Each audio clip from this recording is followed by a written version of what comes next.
에베소서를 읽어가면서 이 에베소서에 나타난 하나님의 경륜의 영광, 그 엄청난 규모, 또 그 아름다움, 이런 것들이 숨막히게 마음속에 다가오고, 이것을 여러분들에게 전하고자 하지만 이것을 어떻게 전해야 잘 전할 수 있을지 참 난감하기 짝이 없다, 이러는 마음을 가지고 있습니다.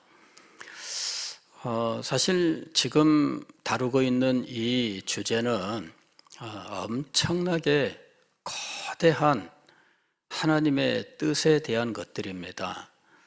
그것이 한정된 우리의 시대에 그 일면이 조금씩 드러나고 있는 것인데, 이미 많은 부분이 드러났습니다마는 그럼에도 불구하고 그 내용을 종합적으로 파악하기에는 우리의 지성이 너무나 한정적이고 우리의 입술이 너무나 둔하기 짝이 없다 하는 것을 절감하고 있습니다.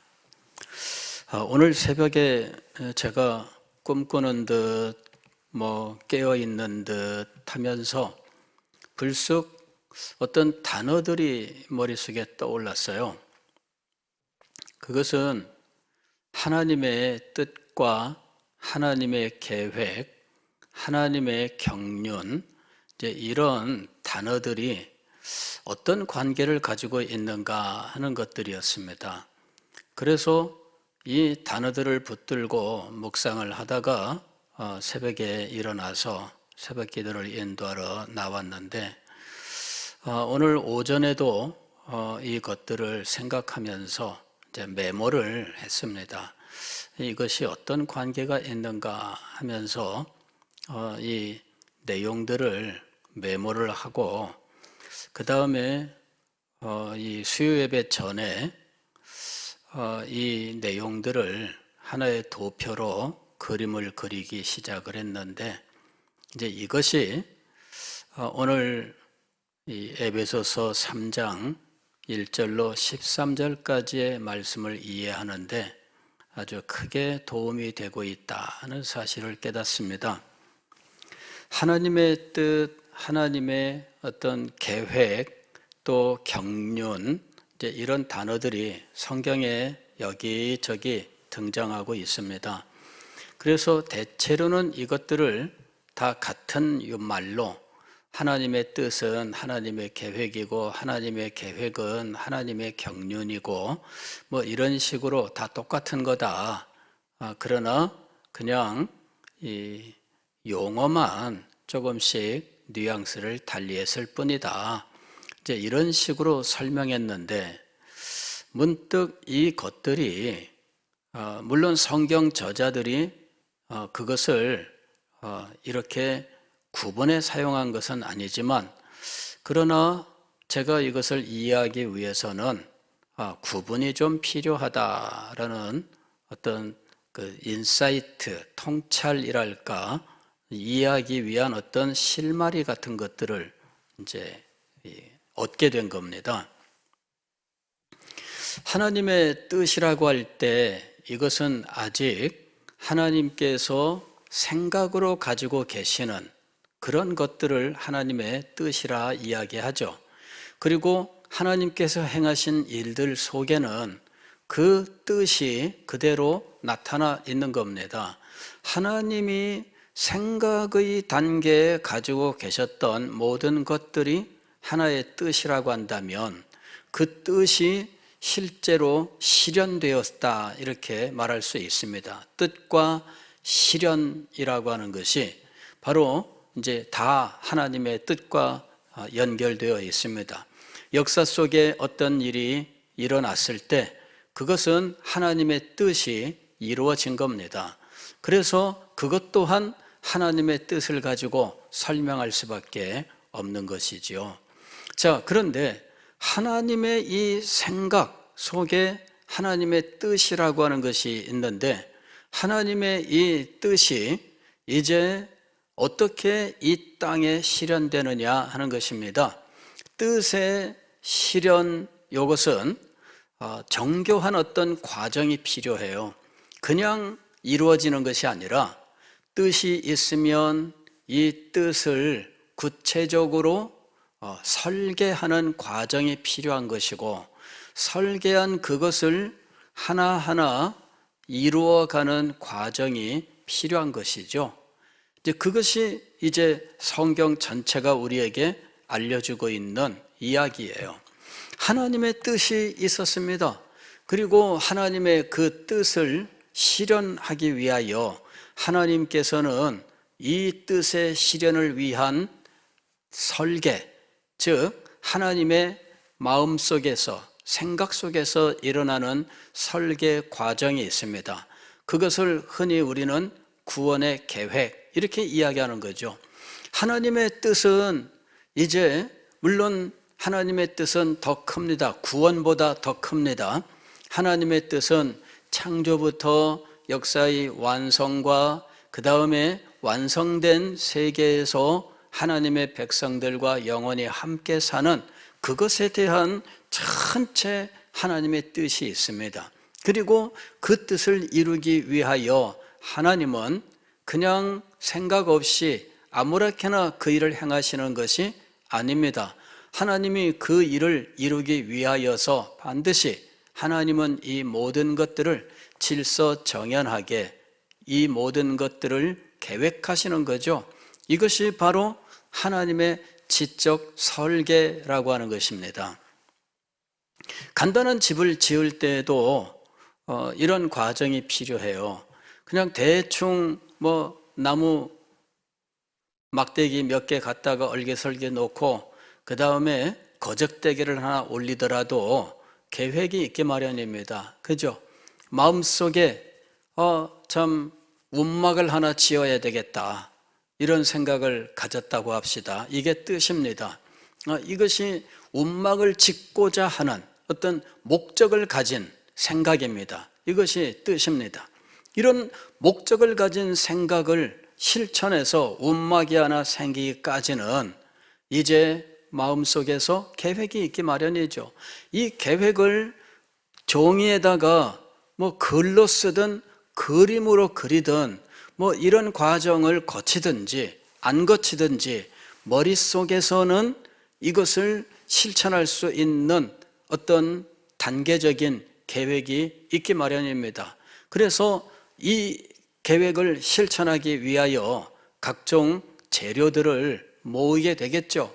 막대기는 몇 개가 필요할까? 거적대기는 몇 개나 필요할까? 최소한 막대기 하나 가지고 해보니까 거적대기에 올려놓으면 되긴 되는데, 이 하나 가지고 해놓으니까 너무 단순하다. 그 막대기 2개를 이렇게 얹고 거적대기를 올려보니까 바람이 양쪽에서 치는데 이것도 별로다. 그래서 막대기를 3개를 해보든지 4개를 하든지 그리 해가지고 기둥을 세우고 이것을 거적대기를 올렸는데 이게 고정이 안 되는 거죠. 그래서 고정시키기 위한 여러 가지 고안을 하기 마련입니다. 이런 경험들이 쌓이면서 집을 짓는 기술들이 또 발달하게 되는 거죠. 그런데 이 모든 일들은 어디에서 시작되는 겁니까? 생각에서부터 시작되는 거예요. 생각이 있습니다. 그냥 아무거나 생각하는 것이 아니라 목적을 가진 생각이에요. 어떤 목적이냐면은 집을 짓는다. 내가 거주할 수 있는 어떤 장소를 마련한다. 이렇게 할 때 그때 생각이 목적을 가진 생각이에요. 그것은.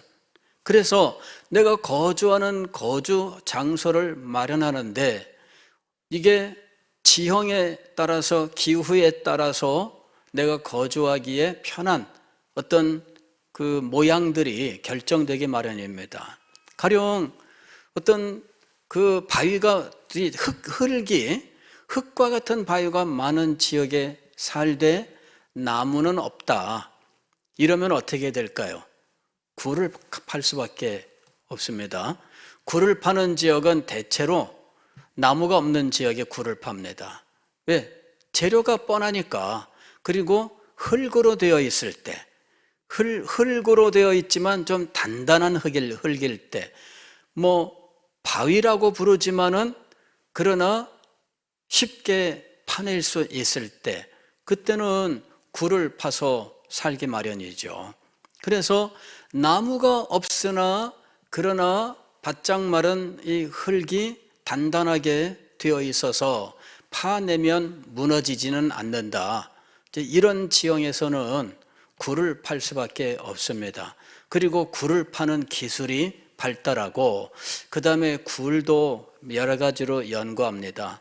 이 굴을 둥글게 파고 말 것이냐 아니면은 네모나게 해서 팔 것이냐, 그 다음에 이 굴을 개미굴처럼 여기저기 방을 만들 것이냐 하나로 만들 것이냐, 이거는 기술의 발달과도 연관되는 겁니다. 목적을 가진 생각이 있습니다. 이게 뜻이에요. 목적을 가진 생각이 있고 이 목적을 실현해서 실제로 구현시켜 놓기 위하여 계획이 있습니다. 혹은 집 같은 경우에는 설계가 있겠죠. 이것은 상황에 따라서 그 기후나 지형이나 이런 것들, 그 다음에 동원할 수 있는 어떤 재료들, 이거에 따라서 계획이 달라지기 마련입니다. 그죠? 설계가 달라지게 돼 있어요. 흙이 단단하고 나무는 없다. 그리고 기후가 비가 늘 내리거나 이러는 기후가 아니다. 그렇다면은 굴을 파는 게 가장 쉬운 방법입니다. 그리고 굉장히 좋아요. 그런데 나무가 많다. 그리고 나무가 많다면 바닥이 흙으로 되어 있다는 거죠. 바위보다는. 그런 거라면은 이제 나무를 이용해서 집을 지을 수밖에 없습니다. 나무도 어떤 나무가 있느냐에 따라서 집의 모양이 달라집니다. 열대 지방에 가게 되면은 비가 많이 오기 때문에, 그리고 기후가 높아서 온갖 그 곤충이나 뱀이나 이런 생물들이 많아서 이제 이 기둥을 세우고 바닥을 땅바닥이 아니라 위로 띄워서 이제 사다리를 타고 올라가도록 이렇게 해서 집을 만들어 놓습니다. 그래 비가 와도 비가 밑으로 다 지나가고 뱀이나 기타 이런 생물들이 와도 이제는 비교적 안전하게 그렇게 있는 거죠. 집을 그렇게 해줘요. 그런데 우리나라는 그렇게 안 짓습니다. 우리나라는 뭐 아래층 거기는 비워두고 그 다음에 뭐 한 반층 정도 올려서 뭐 바닥을 만들고 이러는 집은 우리나라에 없습니다. 왜 그럴까요? 우리나라 기후는 그렇게 지을 필요가 없기 때문이에요. 그냥 물길만 내놓으면은 그냥 다 옆으로 지나가고 뭐 안전하고 그러기 때문에 그렇게 지을 필요가 없어요.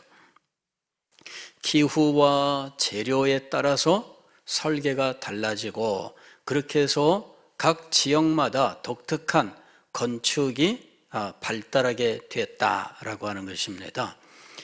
사람이 사는 집을 짓는다라고 하는 이 목적을 마음속에 정했을 때 그 다음에 이것을 실현시키기 위한 그 생각과 가지가지 설계 이런 것들과 실제로 이 설계를 실현하기 위하여 재료를 모으고 나중에 이 재료들을 다 이렇게 저렇게 재단해서 그 필요에 맞도록 만들고 그 다음에 이런 것들을 잘 조립을 해서 집을 만드는 겁니다. 우리 여기 그 사택 가는데 요 뒷골목 가면은 요 버스 정류장 앞에 집을 헐고 새로 지금 올리고 있습니다. 그 다니면서 제가 날마다 어떻게 짓고 있나 이렇게 이제 보고 있습니다. 그랬더니 잘 올라가고 있어요. 뭐 5층만 짓는다 그러더니 보니까는 이제 다진 것 같아요. 예. 이제 뼈대와 벽은 뭐 통째로 올려서 이렇게 콘크리트 작업 마지막 한 번 정도 남아 있지 않을까 이렇게 생각하는데 관심 있게 봅니다. 어떻게 짓나 이렇게 하면서 예. 그랬더니 이게 각 그 층마다 하는 작업들이 있더라고요. 이게 지하실을 못 파는 대신에 이게 지하 비슷한 반지하가 있고 그 다음에 이제 이쪽은 찻길이고 이건 뒷골목입니다. 그리고 이제 5층으로 올리고 옥상 뭐 이렇게 해서 제가 볼 때는 옥상 쪽에는 또 무슨 그 카페가 들어오면은 또 루프탑이 되지 않을까 뭐 이렇게 생각도 하는데 예. 어쨌든 그런 설비를 만들 때 이게 가장 먼저 이 집을 지어야 되겠다. 이게 뜻입니다. 목적입니다. 목적이 있어요. 그 다음에 이 목적을 지을 때 어떤 모양으로 지어야 되겠다. 그 땅 모양과 넓이를 가지고 그 다음에 올릴 수 있는 최대한 층이 어느 정도인지 그 다음에 용적률은 얼마인지 이게 다 법이 정해져 있어요. 거기에 맞춰서 이제 설계사에게 설계를 맡겨야 돼요. 설계가 나오게 되면 그 설계에서 자세하게 설계를 할수록 건물이 조금 더 잘 나온다 그러더라고요. 재료며 뭐며 모든 게 다 나옵니다. 이제 그 설계도를 가지고 이거를 볼 수 있는 사람과 볼 수 없는 사람이 있어요. 저 같은 경우에는 설계도 봐도 잘 모르겠습니다. 그러나 공부한 사람은 설계도 보면은 모양이 대충 나오죠. 더 많이 공부한 사람은 설계도 보면은 거기에 각종 기호들 보면서 그 다음에 거기에 어떤 재료를 넣어서 어떤 것들로 이제 하는지 다 설계도에 나와 있다는 거죠. 그래서 설계도를 보는 능력이 있으면 있을수록 더 잘 지을 수 있는 거죠. 설계도 보는 능력이 없는 사람에게 설계도를 줘봐요. 그러면 어떻게 되겠어요? 설계도는 설계도고 내가 아는 대로 할게 이렇게 되는 거죠. 설계도를 볼 수 있는 능력이 있어야 돼요. 즉 우리가 하나님의 구원이라고 하는 그리고 완성이라고 하는 하나님의 뜻을 알고 그 뜻을 따라서 살기 위해서는 무엇을 알 수 있는 능력이 있어야 돼요? 하나님의 설계도를 보고 자세하게 이해할 수 있는 능력이 있어야 돼요. 성경이 바로 그거예요. 성경을 잘 알아야 돼요. 그래야만 설계도를 제대로 볼 수 있고 제대로 건물을 지을 수 있는 겁니다. 설계도 보는 능력이 없는 사람은 집을 지을 수가 없어요. 그냥 거적 얹어서 짓는 움막은 대충 지을 수 있을 겁니다만은 판잣집도 못 지어요. 능력이 없으면. 이걸 알아야 됩니다. 크면 클수록 설계도는 점점 두꺼워지고 그리고 이 엄청난 건물이 되면 설계 도면만 몇만 장이 올라갈 수가 있어요. 그래서 그 내용을 전체를 파악하기 위해서는 엄청난 능력이 필요한 거예요, 여러분. 그러니까 우리가 하나님의 구원이라고 하는 이 세상에서 인간이 지은 가장 큰 건물보다도 더 크고 더 영광스러운 하나님의 나라와 그 구원에 대하여는 엄청난 지혜가 필요하다라고 하는 사실을 우리가 알아야 된다 하는 것입니다. 그리고 그것을 효과적으로 전달하는 것이 얼마나 힘들고 어려운지를 알아야 돼요. 파악하지 못한 사람은 전달할 수가 없습니다. 그래서 제대로 파악을 해야 그나마 좀 전할 수 있는 거예요. 그러나 파악했다 하더라도 이것을 조리 있게 전달하는 능력이 떨어지면 횡설수설 하다가 끝나요. 나는 다 말했는데 듣는 사람은 못 알아듣는 거죠. 그래서 이러한 한계가 우리한테 있습니다. 그래서 우리가 언제나 기도해야 돼요. 하나님께 기도하고 하나님의 성령께서 우리에게 특별한 지혜를 주셔서 이 모든 것들을 깨달아 알게 하여 주옵소서. 뜻과 실천, 뜻은 목적을 가진 생각을 말합니다. 내가 집을 지어야 되겠다. 내가 무엇을 해야 되겠다. 이게 뜻입니다. 하나님이 우리에게 대하여 뜻을 가지고 계신다 하면은 이것은 하나님이 목적을 가지고 계신다라는 말입니다. 그리고 그 목적을 이루기 위하여 하나님은 설계를 가지고 계신다. 즉 계획을 가지고 계신다는 겁니다. 저 한 사람에 대한 하나님의 계획이 있어요. 하나님께서 장호익이라고 하는 한 사람에 대한 뜻을 가지고 계시고 이 한 사람에게 대한 하나님의 계획이 있습니다. 그리고 그 계획이 저의 인생 여정을 통하여 그 시점 시점마다 이루어져 가고 있습니다. 그렇게 해서 저희의 생애가 완성되고 하나님의 뜻이 완성되는 거예요. 이것은 저 개인에 대한 것입니다. 그러나 이 땅에 존재한 모든 영혼들에 대하여 하나님의 계획이, 뜻과 계획이 있습니다. 그리고 그것은 하나님의 큰 뜻과 계획 속에서 이 모든 것들이 지금 위치하고 있다라고 하는 것이지요. 우리는 이 엄청난 하나님의 뜻과 계획에 대해서 생각하고 있는 겁니다. 그래서 힘들고 어렵습니다. 흔히들 이 옷감을 짤 때 이런 얘기를 합니다. 이 날줄과 씨줄로 이제 그 옷감을 짭니다. 이렇게 얘기하죠. 그래서 이 줄을 먼저 세로로 길게 이렇게 놓고 배틀 같은데 먼저 놓습니다.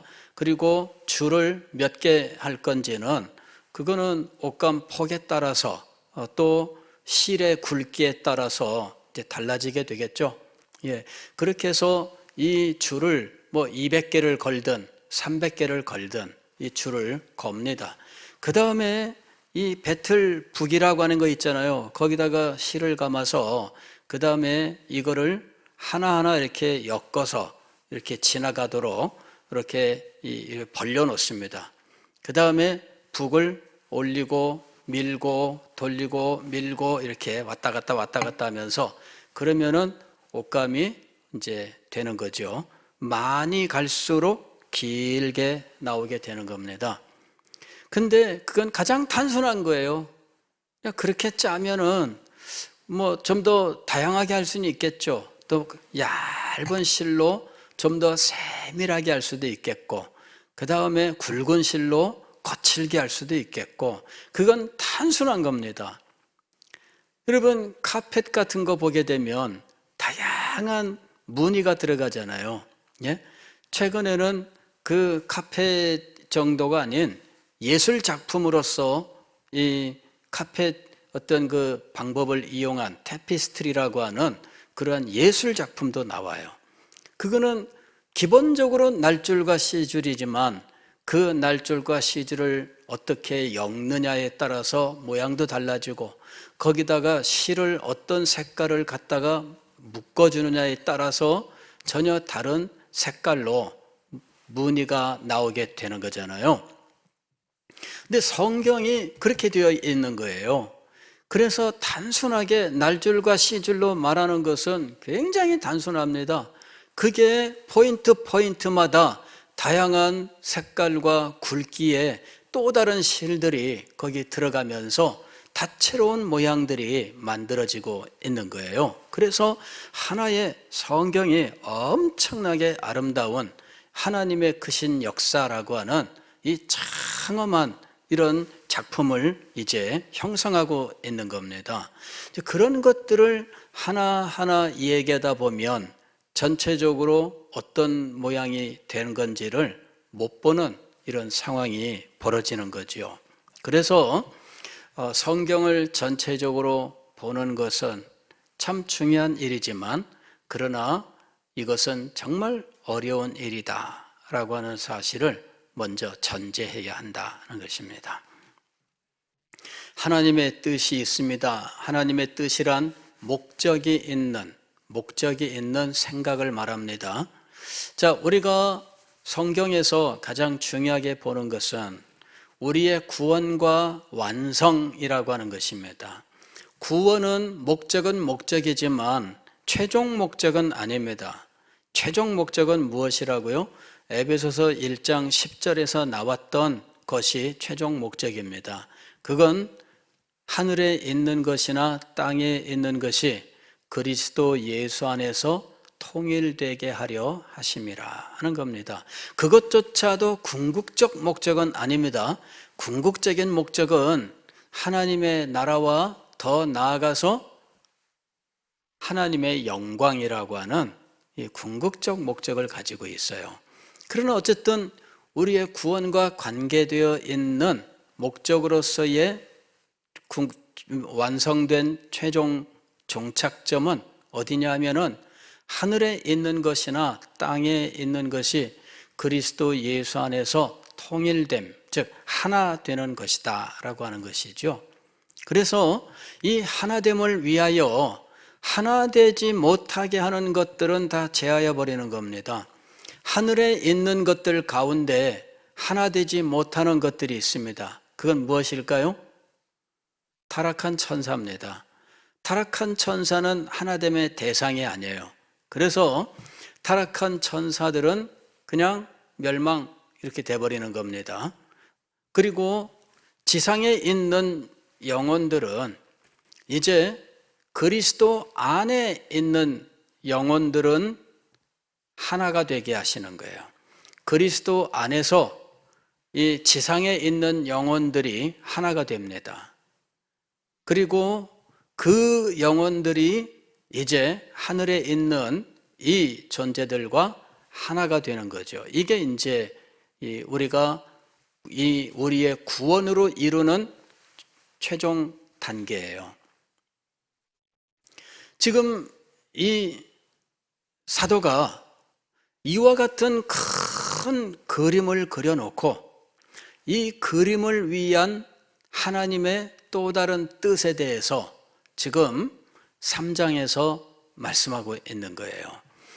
1장과 2장을 통해 하나님이 이 큰 뜻을, 즉 그림을 지금 그렸고, 그 다음에 이 그림을 완성하기 위하여 지금 지상에서 이루어지는 또 다른 일을 말씀하고 있는데, 그것은 이방인들에게 하나님의 뜻을 전하는 겁니다.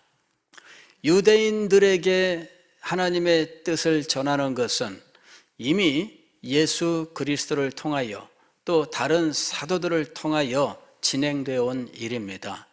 그리고 사도들을 통하여 새로운 시대가 시작되었다라고 하는 것을 이제 알리시고 실행하셨어요. 그것이 바로 오순절 성령 강림 사건입니다. 그러나 아직도 하나님의 이 크신 뜻이 더 나타나야 됩니다. 더 나타나야 되는데 사도들이 하나님의 이 크신 뜻을 알아가는 그 과정에 사도 바울은 다메섹에서 예수 그리스도를 만나면서 이방인에게 가라 하는 이 예수님의 보내심을 받는 거죠. 그러면서 사도 바울이 이방인에게 보내심을 받는 이 일이 성경 전체적으로 어떤 의미가 있는지를 알기 위해서 그는 아라비아 사막으로 들어가 성경을 연구하는 기간을 갖는 겁니다. 그 사이에 사도들은 사도들대로 이방인에게로 나아가는 일에 대하여 성령의 인도하심을 받으면서 하나님의 뜻을 깨달아가고 있었습니다. 이게 지금 투 트랙으로 하나님의 뜻이 지금 나타나고 있었습니다. 이방인에게로 나아가는 일은 사도 바울에게는 직접적으로 내가 너를 이방인을 위하여 세워 보내노라 이렇게 사도 바울에게는 직접 왔어요. 그러나 이방인에게 왜 가야 하느냐 그 부분은 사도 바울이 아직 몰라요. 그는 바리새인입니다. 그리고 가말리엘 문화에서 배운 정통 유대인입니다.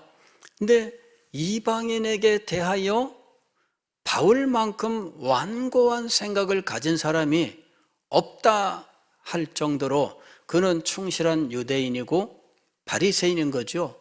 그런데 이방인을 위하여 내가 너를 세웠다라고 예수님이 말씀하신 거예요. 그러니 이방인에 대한 하나님의 뜻이 무엇인지를 알아야 될 필요가 있었던 겁니다. 그래서 사도 바울은 아라비아 사막으로 들어가서 성경을 연구하는 기간을 갖습니다. 그리고 성경을 연구한 다음에 그는 다시 다소로 돌아오게 되는 것입니다. 이 예루살렘으로 가는 거죠. 그리고 사도들을 만나서 자기가 주님께 받은 이방인을 향하여라고 하는 이것, 그리고 성경을 통해서 과연 이방인에 대한 하나님의 뜻이 구약 성경부터 시작하여 이미 있었구나라고 하는 사실을 알게 되었을 때 그 사실들을 사도들과 교제를 통하여 확인하고 그리고 이 일을 감당하기를 원했던 겁니다. 그러나 사도 바울이 예루살렘에 가서 사실 충분한 교제를 하지 못했습니다. 그러나 사도 바울이 주께 받은 이방인을 향해 나아가라 하는 이 말씀, 그리고 사막에서 하나님의 말씀을 묵상하고 연구하고 기도하면서 그가 깨달은 것들, 이런 것들을 제한적으로나마 이야기했을 때 그들이 바울을 이단으로 정죄하지 않고 바울에게 하나님의 은혜가 임했다라는 것을 인정을 하게 됩니다. 바울을 이단으로 판정하지 않았던 이유는 무엇일까요? 그 사이에 사도들에게도 이방인에 대한 하나님의 뜻이 임했고 또 역사가 나타나고 있었던 겁니다. 이것은 베드로가 로마의 백부장 고넬료의 집에서 성령이 내리시는 일을 보고 세례를 주는 일과 그 다음에 흩어진 유대인들이 유대인에게만 복음을 전하다가 안디옥에서 이방인에게도 복음을 전했는데 이방인이 주님께로 돌아오는 놀라운 역사가 일어나면서 그들은 이방인에게도 하나님께서 구원의 은혜를 주셨다라고 하는 사실을 알게 된 겁니다. 그제서야 예루살렘과 온 유대와 사마리아와 땅끝까지라고 하는 말씀을 깨닫게 된 거죠. 자기들이 말씀을 전하면서도 그것이 무슨 의미인지를 아직 다 정확하게 알지 못하던 때가 있었습니다. 사도 베드로가 오순절날 성령 강림 사건으로 인해서 사람들에게 설교할 수 있는 기회를 갖게 되었는데 그때 너희가 회개하고 예수 그리스도의 이름으로 세례를 받으라. 그리하면 하나님께로부터 성령을 선물로 받으리니 이 성령은 너희와 너희 자녀와 모든 먼 데 사람들에게 약속하신 것이다. 이렇게 선언을 합니다. 그리고 그날에 세례를 받은 사람이 3,000명인데 여기 모든 먼 데 사람이라고 하는 이 말이 무엇인지를 그 당시에는 아마도 충분히 알지 못했을 가능성이 있습니다. 왜냐하면 아직도 이방인에게 나가야 된다는 것은 상상할 수 없고 이방인에게 열린 마음을 가지고 있지 않았기 때문이에요. 사도 베드로가 오순절 설교 때에 성령 강림을 하나님이 약속하신 것이다 라고 이야기하면서 요엘서 2장 28절을 이야기하는데 그때 하나님께서 말씀하실 때 내가 내 영을 내 남종과 여종에게 그리고 모든 육체에게 부어주리니 라고 말씀하실 때 이 모든 육체가 무엇을 의미하는지 사도들이 그 당시에는 잘 알지 못했을 겁니다. 그러나 그들이 환난 가운데 흩어진 성도들이 복음을 전하고 더 흩어지고 더 흩어지다가 이방인에게 복음을 전할 때 이방인에게 복음을 전하기 전에 고넬료에게 성령이 임하고 그 집에 성령이 임하는 일을 목격하게 되었을 때 그들의 이 사고의 지평이 넓어지게 된 거예요. 이방인과 식사를 함께 할 수 있는가? 없다. 이방인에게 복음을 전할 수 있는가? 없다. 이방인에게 더군다나 세례를 줄 수 있는가? 없다. 이것이 유대인 신자들의 생각이었어요. 그러나 그러한 성령의 강한 역사 속에서 그들은 자신들이 가지고 있었던 이 고정관념, 이것이 깨어지는 경험을 하게 된 겁니다. 성령은 그들의 고정관념을 깨뜨리셨어요. 그래서 흩어져서 갈 때 사마리아 지방에 가서 복음을 전하고 또 이방인의 땅 안디옥에서 복음을 전하게 되는 거죠. 그러나 처음에는 유대인에게만 전한 거예요. 그러나 그들의 사고가 깨어집니다. 그들이 가지고 있었던 자신들의 진리 체계가 깨어지는 거예요. 이방인에 대하여 깨어짐의 체험들을 그들이 하게 된 겁니다. 이렇게 이방인에 대하여 깨어짐의 체험을 하고 났을 때 사도 바울이 그들 가운데 와서 교제를 청한 겁니다. 이 사람은 교회를 핍박하던 사람입니다. 이 스데반이 순교할 때 증인을 자처했던 인물입니다. 사람들이 좋아하지 않아요. 그러나 어쨌든 그리스도인이 되었고 복음을 전한다고 하니까 그래도 다행이네, 이런 상황입니다. 얘기를 들어보니까 이게 보통 이야기를 하는 것이 아닙니다. 그런데 예전에 이 깨어짐의 일이 없었다면 사도 바울은 그 말을 꺼냈을 때 당장 이단이 됐을 겁니다. 왜냐하면은 교회를 핍박하던 사람이 어느 날 나타나가지고 내가 예수님 만났다 이러면서 이방인에게 가라고 말씀하시더라 이렇게 얘기하는데 이거를 정상적으로 받아들일 수 있을까요? 못 받아들입니다. 그러나 사도들이 베드로를 만났어요, 결국은. 그리고는 이방인에게로 가는 것, 하나님의 그리스도의 뜻이 맞다. 우리는 유대인에게로 가겠노라. 일이 된 겁니다. 그래, 결국은 사도 바울이 고향으로 돌아가죠. 다소로 돌아가서 있습니다. 그런데 다소에서도 복음을 전했던 것은 분명합니다. 그냥 있지는 않았을 겁니다. 은혜가 임한 사람이 그냥 다소에 가서 그냥 다소곳하게 있었다? 그렇게 생각할 수 없죠. 복음을 전하고 있었을 겁니다만은 그에 대한 다른 어떤 자료는 우리가 가지고 있지 않아요.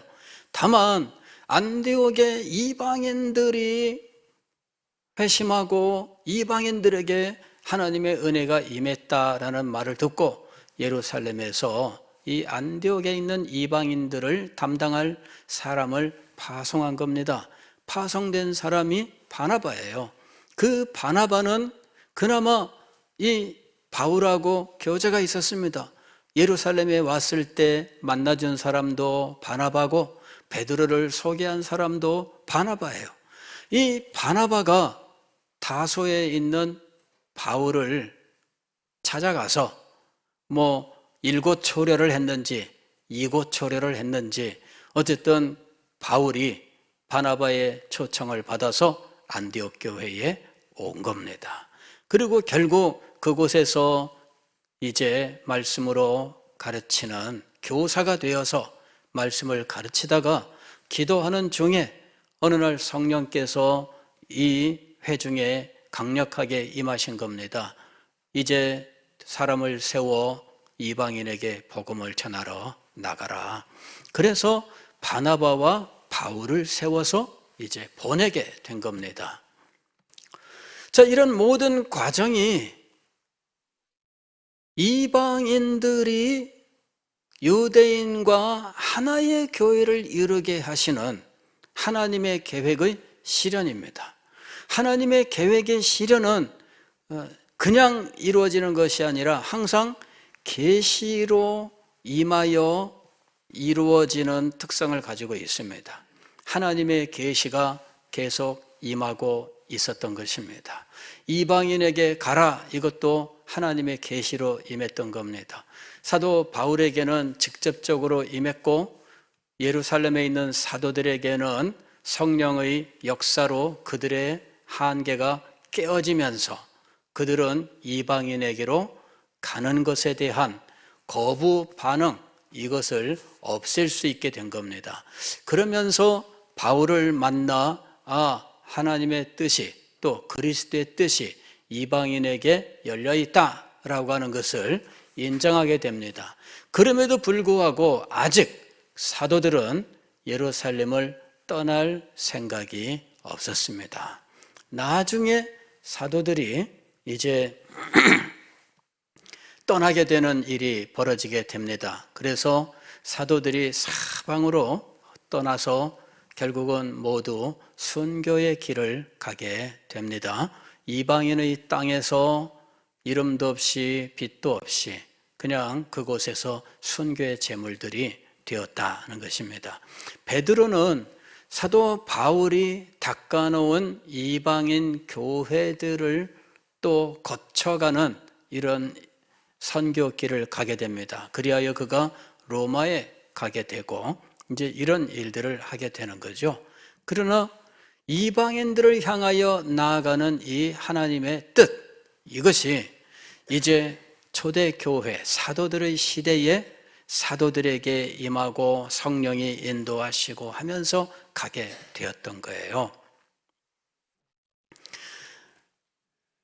그리스도 안에서 하늘에 있는 것이나 땅에 있는 것이 통일되게 하려 하신다라고 하는 이 부분에 대해서 2장에서는 그 하늘에 있는 것, 이 부분에 대하여는 잠시 접어두고 땅에 있는 것의 하나됨에 대하여 말씀했던 겁니다.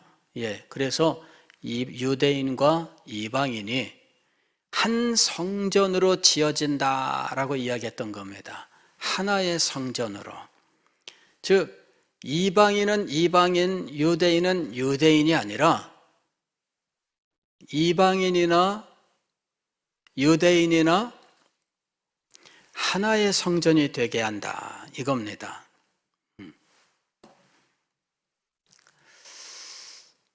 우리 주변에서 19세기에 등장한 세대주의라고 하는 한 신학의 한 일파지요. 근데 이 세대주의에서는 유대인과 이방인을 이렇게 구분을 하는 특성을 가지고 있습니다. 이원화 시키는 거죠. 그래서 이 유대인을 위한 하나님의 계획이 있고 이방인을 향한 하나님의 계획이 있는데 유대인을 향한 하나님의 계획이 본 계획이라면 이방인을 향한 계획은 부록과 같은 것이라서 유대인을 위한 하나님의 계획 중에 그냥 혹처럼 달라붙어 있는 것으로 이렇게 가르칩니다. 즉 유대인들이 하나님을 말씀을 거역함으로 하나님이 시기나게 하기 위하여 이방인을 구원하셨고 유대인들이 쟤네들은 옆집 애들인데 왜 사탕 줘요? 우리가 먹어야죠. 이래가지고 시기심으로 하나님께 돌아오게 한다. 이방인, 이 유대인이 하나님께로 돌아오면 옆집 애들에게 줬던 사탕은 거기서 끝나는 겁니다. 이것이 그들이 말하는 이 세대주의에서 유대인과 이방인의 관계에 대한 설명이에요. 그러나 오늘 에베소서는 그렇게 말씀하지 않습니다. 에베소서는 유대인과 이방인이 하나가 되어서 한 성전으로 지어져 가는 거예요. 하나의 성전이 되는 겁니다. 이미 우리가 2장에서 공부를 했습니다. 20절 보면은 이제 너희는 이방인에 대한 쭉 설명이 나온 다음에 사도들과 선지자들의 터 위에 세우심을 입은 자라 그리스도 예수 안에서 친히 모퉁이 돌이 되셨느니라. 그의 안에서 건물마다 서로 연결하여 주 안에서 성전이 되어가고 너희도 성령 안에서 하나님이 거하실 처소가 되기 위하여 그리스도 예수 안에서 함께 지어져 가느니라. 즉 이방인에 대한 유대인에 대한 하나님의 경륜이 따로 있고 이방인에 대한 하나님의 경륜이 있는데 유대인에 대한 하나님의 경륜이 본뜻이고 이방인은 그냥 곁다리로 어쩌다가 유대인 때문에 그저 일시적으로 이렇게 사탕받은 존재들이다. 그렇게 생각하는 것은 잘못입니다. 예, 그건 잘못이에요. 오히려 하나님은 유대인을 폐하셔서 이방인과 차별이 없게 하나가 되게 하신 겁니다. 그러니까 이 비밀을 우리가 알아야 돼요. 예, 유대인을 폐하시고 이방인과 차별 없이 하나 되게 하시는 것, 이것이 성경이 가르치는 유대인과 이방인에 대한 경륜입니다. 그래서 하나님은 그리스도 예수 안에서 땅에 있는 것들을 하나 되게 하신 거예요. 그리고 장차 하늘에 있는 것들과 하나 되게 하시는 일로 완성하게 될 겁니다. 예, 놀라운 일이죠. 예, 바로 이 하나님의 뜻과 계획과 그 다음에 이 계획의 실현, 그 다음에 완성, 이제 이 내용들을 우리가 이해를 해야 된다라고 하는 것입니다. 요거를 자세하게 제가 몇 시간에 걸쳐서 여러분들에게 말씀을 드렸으나 다 말한 것은 아닙니다. 몇 년 동안의 설교 속에 이런 내용들을 제가 여러분들에게 말씀을 드리면서 큰 덩어리 말씀을 드렸어요. 하나님의 구원의 계획, 그 다음에 하나님의 구원의 언약, 또 구원의 경륜, 이런 것들에 대해서 큰 덩어리들을 말씀을 드렸어요. 에베소서 강해를 하면서는 이 모든 것들을 하나로 엮어가면서 여러분들에게 전모를 보여드리려고 말씀을 하고 있는 중입니다. 오늘 우리가 이 에베소서 3장에서 사도 바울이 바로 이런 모든 일들이 계시로 나타났고 그 일을 섬기기 위하여 하나님께서 나를 부르셨다. 이런 일들을 지금 이야기하고 있는 겁니다. 다시 한번 봅니다. 이러므로 그리스도 예수의 일로 너희 이방인을 위하여 갇힌 자 된 나 바울, 이렇게 얘기합니다. 이 바울은 어디로 연결되느냐 하면은 13절로 연결해서 그러므로 너희에게 구하노니 너희를 위한 나의 여러 환난에 대하여 낙심하지 말라. 옥에 갇혀 있어요. 현재 이 에베소서를 쓸 때 감옥에 있는 상황입니다. 그러나 낙심하지 말라. 왜냐하면은 영광스러운 일들 때문에 지금 갇혀 있는 거예요. 그 영광스러운 일들에 대하여는 2절부터 나와요. 너희를 위하여 내게 주신 하나님의 그 은혜의 경륜을 너희가 들었을 터이라. 은혜의 경륜, 너희를 위한 하나님의 은혜의 경륜은 무엇이냐면 이방인에 대한 하나님의 뜻입니다. 이방인의 구원에 대한 하나님의 뜻, 그리고 이방인들이 유대인과 하나의 성전, 하나의 교회를 이룬다 하는 하나님의 경륜, 너희가 들었을 터이라. 그 은혜의 경륜은 3절에 계시로 내게 비밀을 알게 하셨다. 이것을 알게 된 것은 하나님의 계시 때문이었어요. 그리고 내가 먼저 이것을 간단히 기록했다. 이거는 1장과 2장의 내용을 말하는 겁니다. 그것을 읽으면 내가 그리스도의 비밀을 깨달은 것을 너희가 알 수 있으리라. 이제 그의 거룩한 사도들과 선지자들에게 성령으로 나타내신 것 같이 다른 세대에서는 사람의 아들들에게 알리지 아니하셨으니, 이 일은 다른 시대에는 알려지지 않았던 것들이에요. 다른 세대라고 되어 있는데 구약 시대를 말합니다. 구약 시대에는 이런 내용이 구체적으로 알려지지 않았다라는 것입니다. 이건 뭐냐면은, 알려지지 않았던 내용은 뭐냐면은 6절입니다. 이는 이방인들이 복음으로 말미암아 그리스도 예수 안에서 함께 상속자가 되고 함께 지체가 되고 함께 약속에 참여하는 자가 됨이라. 알려지지 않았어요. 그런데 사도들에게 알려지셨고 자기에게 계시하셨습니다.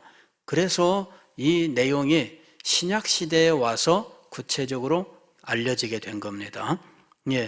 그 다음에 7절, 이 복음을 위하여 그의 능력이 역사하시는 대로 내게 주신 하나님의 은혜의 선물을 따라 내가 일꾼이 되었노라.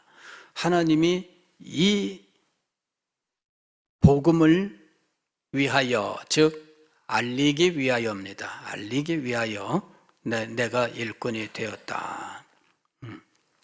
모든 성도 중에 지극히 작은 자보다 더 작은 나에게 이 은혜를 주신 것은 측량할 수 없는 그리스도의 풍성함을 이방인에게 전하게 하시고 영원부터 만물을 창조하신 하나님 속에 감추어졌던 비밀의 경륜이 어떠한 것을 드러내게 하려 하심이라. 영원부터 감추어졌던, 하나님 속에 감추어졌던 비밀의 경륜, 이것이 하나님이 목적하신 뜻입니다. 이것을 나타내시는데 이 뜻의 나타내심의 마지막 시대의 그 계시는 이방인에 대한 거예요. 그래서 이방인에 대한 이 뜻이 이제 비밀이 드러난 겁니다. 그 비밀의 경륜의 내용은 10절에 나와요. 이는 이제 교회로 말미암아 하늘에 있는 통치자들과 권세들에게 하나님의 각종 지혜를 알게 하려 하심이니, 여기 하늘에 있는 통치자들과 권세는 천사들입니다. 천사들도 알지 못했던 일입니다. 그 일이 천사들에게 이제서 드러나는 거예요. 하나님이 땅에 있는 바울이나 다른 사도들에게 비로소 이방인에게 복음을 전하여 이방인과 유대인이 하나 되어 땅에 있는 자들이 그리스도 안에서 하나 되게 하시는 이 일이 시행되는데, 이걸 보면서 천사들도 비로소 알게 되는 겁니다. 그러기 전까지는 천사들도 몰랐던 일입니다. 11절, 그런데 이 모든 일들은 곧 영원부터 우리 주 그리스도 예수 안에서 예정하신 뜻대로 하신 것이라. 하나님의 목적이 있어서 하나님이 예정하신 거예요. 즉 하나님이 설계하시고 그 다음에 실행하신 일입니다. 그래서 이 하나님의 뜻과 예정 혹은 하나님의 계획과 실행 속에서, 이게 경륜입니다. 우리가 그 안에서 그를 믿음으로 말미암아 담대함과 확신을 가지고 하나님께 나아감을 얻느니라. 그러니 그 영광스러운 하나님의 비밀의 경륜, 이것을 전하기 위하여 사역을 하다가 옥에 갇혀있는 사도 바울, 그를 위하여 안타까워하거나 슬퍼하거나 낙심하지 말라, 이렇게 이야기하고 있는 겁니다. 얼마나 거룩하고 영광스러운 일을 섬기기 위하여 부름을 받았는가. 여러분, 우리가 복음을 전한다고 하는 것, 이것은 놀라운 것입니다. 이건 얼마나 영광스러운 일인지 몰라요. 사도 바울은 옥에 갇혀서도 낙심하지 않습니다. 이것을 가지고 내가 복음 때문에 이런 일을 애매히 당하는구나 슬퍼하지 않습니다. 왜냐하면 이 일 자체가 너무나 영광스러운 일이기 때문에 그 일을 섬기다가 이런 일을 당하는 것은 작은 일이었습니다. 오늘 우리는 사도 바울이 이 거룩하고 영광스러운 일들을 알리기 위하여 얼마나 마음을 쓰고 있는지를 알아야 됩니다. 이거는 단번에 깨닫기 어렵습니다. 1장에서 에베소 교회에서 두란노 서원에서 3년 동안이나 눈물을 흘리며 말씀을 가르치고 했었던 그런 내용들을 정리해서 이야기합니다. 그러나 이 일은 삼위일체 하나님의 구원의 경륜에 대한 것이었는데 이 삼위일체 하나님의 구원의 경륜에 대하여 그 목적이 어디에 있었는지를 2장에서 더 분명히 밝힙니다. 이방인과 유대인이 한 성전으로 지어지고 그 안에 하나님이 임재하시는 것입니다. 함께 하시는 거예요. 그리고 이 일을 위하여 사도 바울이 이방인에게 보냄을 받은 겁니다. 그리고 이 비밀을 이방인 성도들에게 가르쳤어요. 천사들도 몰랐던 일입니다. 그러나 사도가 복음을 전하면서 천사들이 그제서야 알게 된 거죠. 놀라운 겁니다. 천사도 몰랐던 일인데 여기 통치자들과 권세들이라 그랬는데 이는 천사 중에서도 탁월한 존재들을 말합니다. 그런 존재들도 몰랐던 일인데 비로소 천사들이 알게 되는 것은 누구 때문에 알게 된 거예요? 사도 바울 때문에, 사도들과 선지자들 때문에 그들이 이방인에게 복음을 전하면서 이방인 가운데 성령이 임하고 구원의 놀라운 역사가 나타나면서 이방인과 유대인이 하나의 교회를 이루는 것을 보면서 천사들이 그제서야 알게 되는 일이 일어난 겁니다. 그러니 얼마나 이 복음을 맡은 자로서 이방인에게 복음을 전하러 나가고 교회를 세우는 일이 영광스러운 일일지 사도 바울의 마음속에서는 한없이 그 영광스러움이 정말 풍선이 부풀어지듯 점점 부풀어 오르는 가운데 있었던 겁니다.